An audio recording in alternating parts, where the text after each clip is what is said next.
Hi everyone and welcome to another bookmas video. Today I'm going to be answering some bookish questions. These questions I kind of got some ideas off of Google only because I am having to catch up with bookmas because I got ill, and so I didn't have time to like ask you all questions. So if you would like another version and like a reading vlog of me answering your questions, leave some in the comments below and I'll add it into like a reading vlog of some sorts for bookmas. But yeah, this is like another idea because I'm trying to catch up with bookmas and I had loads of reading vlogs planned. It hasn't gone to plan because I got ill, so this is what we are doing. But anyway, so first question is, how do you organize your bookshelves, whether it's by color, genre and author? The way I organize my bookshelves is definitely by author and like by series. I always try and keep authors series together. I don't organize by color and I don't think I ever will, just because I don't think I'd be able to handle authors and series and height differences. I just couldn't do it personally because I always try and go with height. It's definitely very hard sometimes, especially where authors or series are like different heights. Like that really bothers me so much. Like for example here, I don't know if I'll be able to show you, we have Once Upon a Broken Heart and The Ballad of Never After in like paperback, but then third book in hardcover. That bothers me a lot. Like I don't know how I do it. So I always try by height if I possibly can, but my main is by author and by series. I always keep them together. That's how I've always done it. Okay, next is a simple one. Do you dog ear pages or use a bookmark? I will forever use a bookmark. I will never ever dog ear a page. I'm not going to lie to you all. I used to when I was younger. I wasn't into books. I would just dog ear the page. Now I could never imagine myself doing that, and I find it criminal that I did it when I was younger. We're gonna forget that I did that because if I was to do that now, I wouldn't do it now. But like I've seen my sister do it before, and oh my goodness, it irks me. I'm sorry, I will never dog ear a page. Personally, it doesn't bother me if other people do it. That's a little lie. It irks me a little, but like I would never judge anyone for doing it. Yeah, me personally, no. I'd always use a bookmark. If I don't have a bookmark, I will find something else to use. Like I've used some outrageous stuff before, like my glasses, my phone. I've even used my laptop, don't ask. But it's important to remember that page.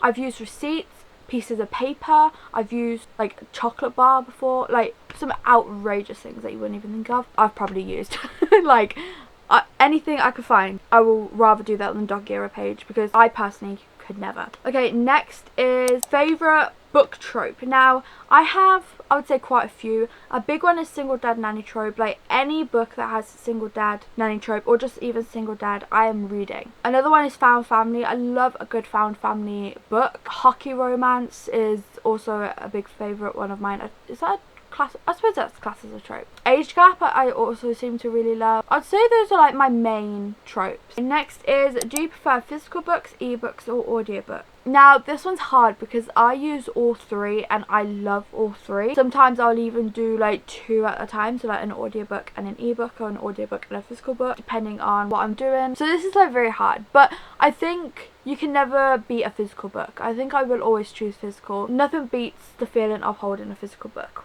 while reading, you know. Like I love an ebook, love audiobook, but there's just something about holding a physical book, you know. What is your go-to reader snack or beverage? Now this is hard, so no, not really hard, but I'd say for beverage it's always going to be a tea or a hot chocolate, like, you know, something cozy. Sometimes I'll have a coffee. I wouldn't say it's like my reading beverage. I would say that is my before reading beverage to hopefully stay awake because I am a sleepy girl. So yeah, tea or hot chocolate. Nothing could beat a hot chocolate though, you know, while reading.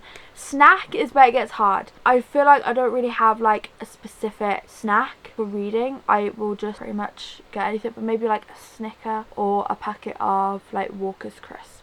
I think those are a good option. Oh, also back to beverage is a Coca-Cola. Also amazing. Okay, next is, what is the oldest book on your TBR pile? Now this one is hard because I have quite a few books still on my TBR, but off of the top of my head I'd probably say The Boys of Tom series is probably the oldest book on, or should I say series, on my TBR currently. I am hoping to start it very soon, and I did start the first book and I read a couple of pages at the beginning of the year, but I put it down, not because I wasn't enjoying it, just because I don't know, it didn't it didn't feel like the time, and I really want to like sit and enjoy this.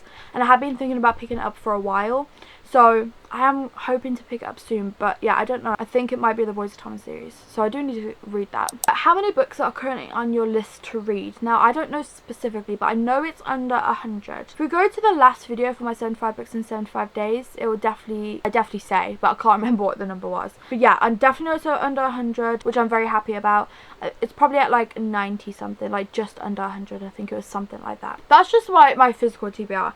In general, if we're going off like Goodreads, over 1,000. Which book has made you cry or laugh out loud the most? I don't know what book would have made me laugh out loud, but a book that's made me cry, I have The Last Letter by Rebecca Yarros. That one made me sob, like literally broke my heart. Great and Precious Things by Rebecca Yarros also made me cry. A few years ago, Thousand Boy Kisses made me cry. I don't know if it made me cry now. It made me cry at the time. I don't know what other books would have made me cry, but those are like the top 3 that are on my mind. Like whenever I think about crying in books, those are the 3.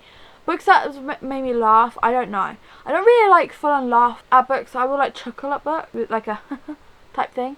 But I never like laugh at loud, I don't think.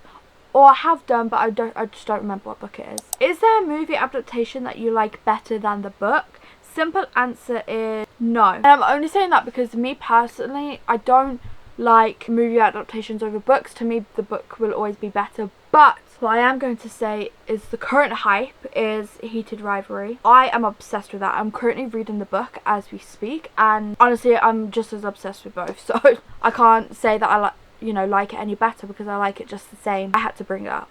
It's my current obsession. Okay, these are like quick this or that or would you rather questions. So series or standalone? This one's hard because I like both, but definitely maybe a series because I feel like you get more information, more of a story, more plot, more like character development. There's always more to it. Hardcover versus paperback all the way. Morning reader or night owl? I am a big night owl all around. I prefer to do my reading at night also. Annotating books or keeping them pristine? Now this one's hard because I would say keep my books pristine just because that is what I mostly do, but I have annotated before and I do like annotating, but I am more for keeping my books pristine. I don't know why, because books should be, broken into type thing, and I am a big believer in that. Books should look like they are loved.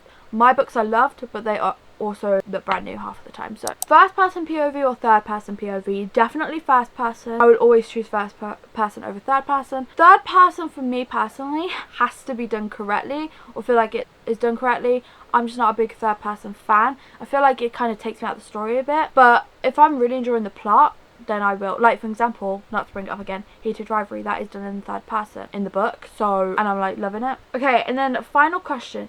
If you could change the ending of one of the books you've read, what would it be? And this one, I can't really say what I would change about the book because it would be a spoiler, but if you have read The Last Letter by Rebecca Yarros, I would definitely change the ending there. Not because it was a bad ending, just because it was so devastating. I would like a happy ending, but this one literally ripped my heart out of my chest, so I'll change the ending to that to be a happier ending. My heart, I still think about this book to this day. That is it for today's video. Thank you all so much for watching. Please remember to like and subscribe and leave this emoji if you're watching to the end, and I hope to see you on my next one. Bye.